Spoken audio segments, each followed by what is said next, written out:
Jeshi la Walinzi wa Mapinduzi ya Kiislamu nchini Iran IRGC limesema Marekani imekubali kushindwa katika vita bila kufikia malengo yake, huku likisisitiza kuwa Iran itaendelea kuudhibiti mlango wa Hormuz hadi masharti yake yatimizwe.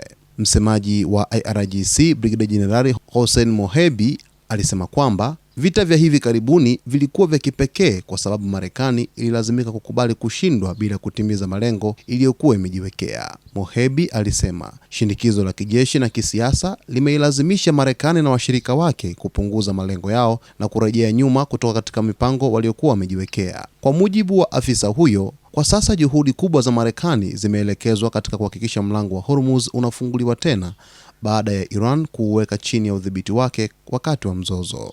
Leo adui amefikia hatua ambayo juhudi zake zote zimeelekezwa katika kufungua tena mlango wa Hormuz, alisema Mohebi. Aidha, Mohebi alisema Irani haiutazami tena Hormuz kama njia ya kawaida ya kupitisha meli, bali sasa ni eneo la mapambano katika mzozo unaoendelea.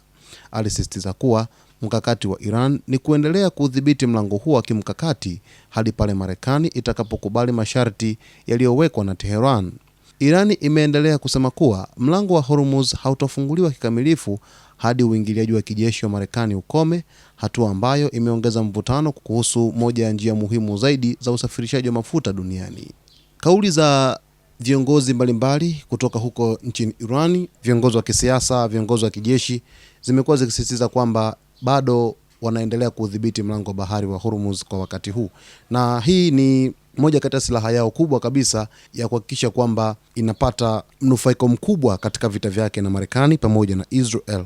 Kudhibiti mlango wa Hormuz kwa Irani kunasababisha Marekani kupunguza malengo yake ya kijeshi huko katika nchi ya Iran, lakini vile vile kupunguza hata shinikizo la rais wa Marekani Donald Trump dhidi ya Jamhuri ya Kiislamu ya Iran, kwa sababu Irani imekwenda kugusa kwenye kitega uchumi kikubwa sana ambacho karibu dunia nzima hutegemea mafuta kwa ajili ya kuweza kuendesha maisha ya kila siku, hasa kwenye masuala ya kiuchumi. Hivyo kudhibiti mlango huo kunasababisha Irani kuwa salama zaidi ili kuweza kupenyeza sera zake, lakini kupenyeza matakwa yake yaweze kufatwa na Marekani kwa kiasi kikubwa sana. Hivyo mtazamaji wetu, kuna mengi ambayo unapaswa kuyafahamu, hususan mzozo huu ambao unaendelea kwa hivi sasa, ambao umehamia kwenye mlango wa bahari wa Hormuz, eneo ambalo ni la kimkakati kwa kiasi kikubwa sana, eneo ambalo ni adimu, eneo ambalo ni muhimu sana katika muhimili wa uendeshwaji wa maisha hapa duniani, hasa kwenye masuala ya usafirishaji.